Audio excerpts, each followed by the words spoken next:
꿈꾸는 사람은 희망을 버리지 않습니다. 클래스가 다른 클래스, 꿈꾸는 클래스.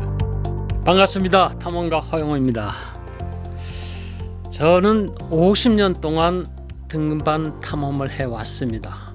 그래서 인생에 얻은 것이 도전이라는 단어를 얻었어요. 챌린지라 그러죠? 챌린지가 뭐냐 이거죠. 도전. 제가 바라본 도전이라는 것은 새로운 가치, 세계적인 가치를 얘기하는 겁니다. 세계적인 최초의 가치. 이게 제가 생각하는 것이 도전이라고 생각을 합니다. 끝까지 도전하면은 결국 밝은 빛을 볼 수가 있어요. 저는 1995년에 북극점, 남극점, 에베레스트 지구상의 7개 대륙 최고봉을 다 정상을 다녀왔어요. 정상을 다 다녀오고 나서 제가 집사람한테 한 이야기가 뭐냐, 나는 내일 죽어도 인생에 후회가 없다 얘기를 했어요.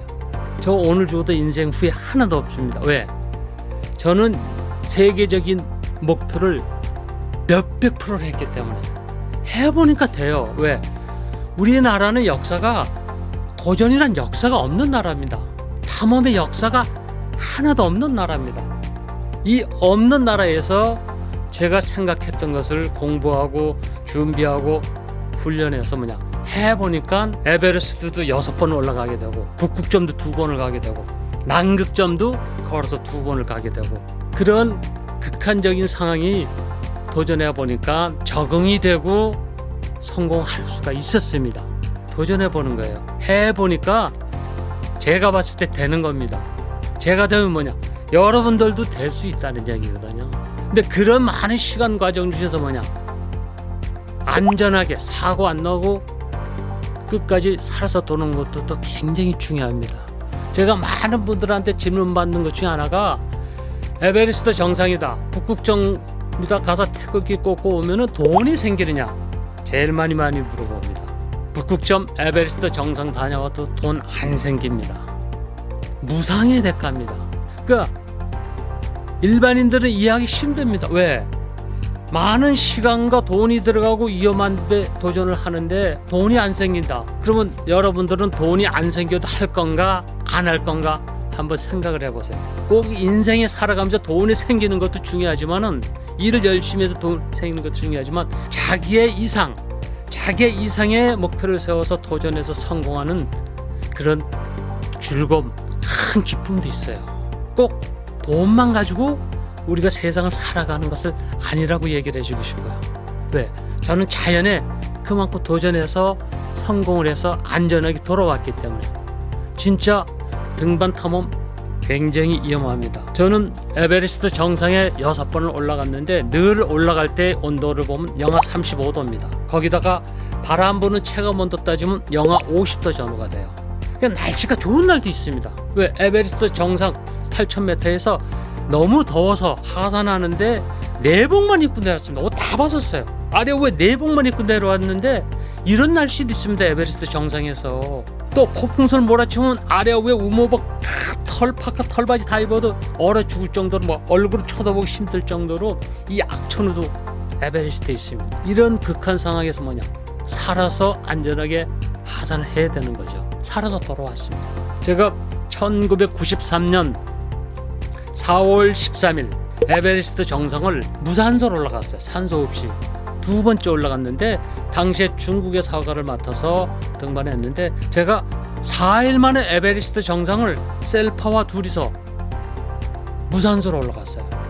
그리고 올라간 날이 뭐냐, 악천후, 날씨가 굉장히 나빠서 반대로 네팔 쪽으로 탈출합니다.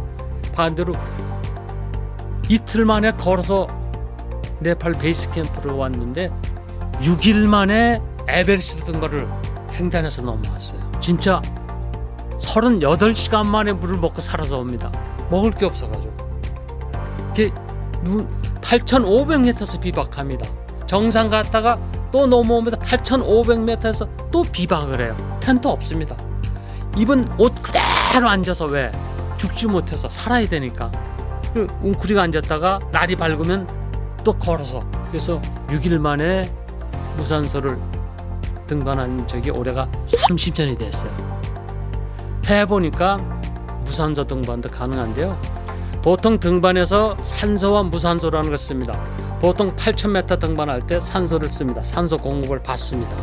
이렇게 등반하면 비교적 등반하기가 수월합니다. 왜? 호흡하기가 좀 원활하기 때문에. 근데 무산소, 산소를 안 쓰고 등반한다는 것은 산소 사용과 무산소 등반은 하늘과 땅 차이예요. 이렇게 차이가 많이 나요. 그게 이제 가치라 얘기하죠. 등산의 가치. 그러니까 원래 등반의 목적이 뭐냐? 새로운 길을 가는 것이 등반의 목적이에요, 원래가. 그래서 보편적으로 저희들이 이야기를 할 때는 국내산 등산 코스 굉장히 많죠. 원래 등산은 길이 끝나는 데부터 시작되는 게 등산이라고 얘기를 합니다. 그러니까 길이 있는 데는 비교적 안전한 데죠. 길이 없는 데는 뭐냐? 자기 스스로 길을 개척하고 헤쳐나가야 된다는 거죠. 목적지까지. 이게 등반이라는 거예요. 고산 등반 눈으로 덮여 있습니다. 길이 없어요. 그러니까 자기가 판단해서 크레바스도 피해야 되고 눈사태도 피해야 되고 암벽도 넘어가야 되고 자기 스스로 판단해서 그 어려운 자연 환경을 극복하는 것이 등반이고, 또 제일 목표는 뭐냐? 꼭 정상까지 자기가 마음을 먹었기 때문에 정상까지 가서 사진 한 장 찍고 태극기 들고 찍고 내려오는 것이 등반의 목적입니다. 그래서 이렇게 에베레스트 등반도 마찬가지지만은 에베레스트 등반을 참 돈이 많이 들어갑니다. 이게 많은 분들이 이해를 못하는, 그럼 등반 가는데 돈이 얼마냐? 입산료가 얼마냐? 지금 입산료가 1인당 1,500만 원씩 들어가요. 한 사람당 1,500원 입산료를 내야 됩니다. 그러면 한 사람이 2달 동안 등반하고 집에 돌아오는 과정 중에 전체적인 경비가 어느 정도 들어가냐? 5천만 원이 들어가요. 굉장히 많이 들어가죠. 그 5천만 원 누가 스폰서를 안 해주면 갈 수가 없는 겁니다. 그러니까 이 경비가 마련이 돼야지 훈련도 하고 준비를 해서 본격적인 등반을 시작을 하는 겁니다. 이게 등반이라는 게 그냥 가지질 않아요. 제일 중요한 것이 체력 조건입니다. 심폐 기능이 얼마나 좋으냐. 그러니까 암벽, 빙벽 등반은 기본적으로 해야 되는 겁니다. 이건 기본적으로 누구나 잘 자기 능숙할 정도로 로프도 잘 다루고 빙벽도 잘 올라가고, 이런 것은 산에 가서 자거나 텐트 자고 밥 해 먹고 이런 건 기본적으로 그냥 늘 하는 거니까 비가 온다, 눈보라친다 안 간다 이런 거 없습니다. 약속한 시간에 비가 와도 모여서 산에 가고, 또 비 오면 비 오는 대로 또 산행이 재미있습니다. 눈보라쳐도 산에 가면 눈보라 속에 또 산행도 또 멋이 있습니다. 그러니까 이런 자연 적응의 시간들을 많이 자기가 경험해가지고 결국 고산 등반을 가게 되는데, 고산 등반에 힘든 거 뭐냐? 기압과 산소비입니다. 에베레스트 베이스 캠프가 5,400m입니다. 여기는 산소가 3분의 2밖에 존재하지 않아요. 지금 우리가 숨쉬고 있는 산소에 비해서 에베레스트 정상은 3분의 1밖에 산소가 존재하지 않습니다. 그러니까 우리 국내 산행하듯이 베이스 캠프에서 캠프 1, 캠프 2, 캠프 3, 캠프 4 정상 이렇게 바로 올라갈 수가 없습니다. 왜? 적응이 안 돼 있기 때문에. 그래서 베이스 캠프까지 걸어가서 텐트 친 다음에 등반을 시작하면 20일 내지 한 달 만에 정상으로 올라가요. 이렇게 긴 시간대를 걸리죠. 이거 뭐냐? 심폐 기능을 적응하기 위해서 산소가 부족하고 기압이 낮기 때문에. 그래서 이런 훈련 과정을 집에서 기본적으로 저는 달리기를 굉장히 많이 했어요. 마라톤 방식의 달리기를 하는데 보통 10km를 35분 뒤 뜁니다. 선수 정도의 그런 식으로 훈련을 꾸준히 1년 이상 하게 되면 폐활량이 좋아지고 복식 호흡이 생겨요. 거기다 암벽, 빙벽 등반 잘 장비 다룰 줄 알죠. 이런 기본적인 체력을 다 기른 다음에 에베레스트 등반을 가는 겁니다. 캠프 1 6,000m 4일 내지 5일 왔다 갔다 합니다. 캠프 3 또 거기도 4일 내지 5일. 이 왔다 갔다 자고 이러는 것이 20일 정도 시간이 걸려요. 한 20일 정도 시간이 지나면 딱 자기가 감이 옵니다. 내가 정상 공격을 할 수 있겠다, 못 할 수 있겠다. 산소를 써야 되겠다, 산소를 안 써도 되겠다. 이런 체력적으로 느낌이 와요. 그래서 마지막 캠프까지 적응한다면은 날씨를 봅니다. 언제쯤 이 히말라야 날씨가 좋겠다. 날씨 딱 데이터를 보고는 언제부터 날씨가 좋아진다. 그러면 베이스 캠프에서 캠프 1, 캠프 2, 캠프 3, 캠프 4 마지막 사우스콜 8,000m 올라갑니다. 여기에 이제 올라가서 자고 날씨를 보는 거죠. 비교적 저는 6번 올라가는 과정 중에 5번은 산소를 이 마지막 캠프보다 썼습니다. 산소를 딱 입에 마스크에 딱 갖다 대면요 얼마나 공기가 단지 몰라 콧구멍이 시원합니다. 막 그냥 머리가 시원한 느낌이 들어요. 호흡이 힘들었던 게 산소 마스크 딱 갖다 대면.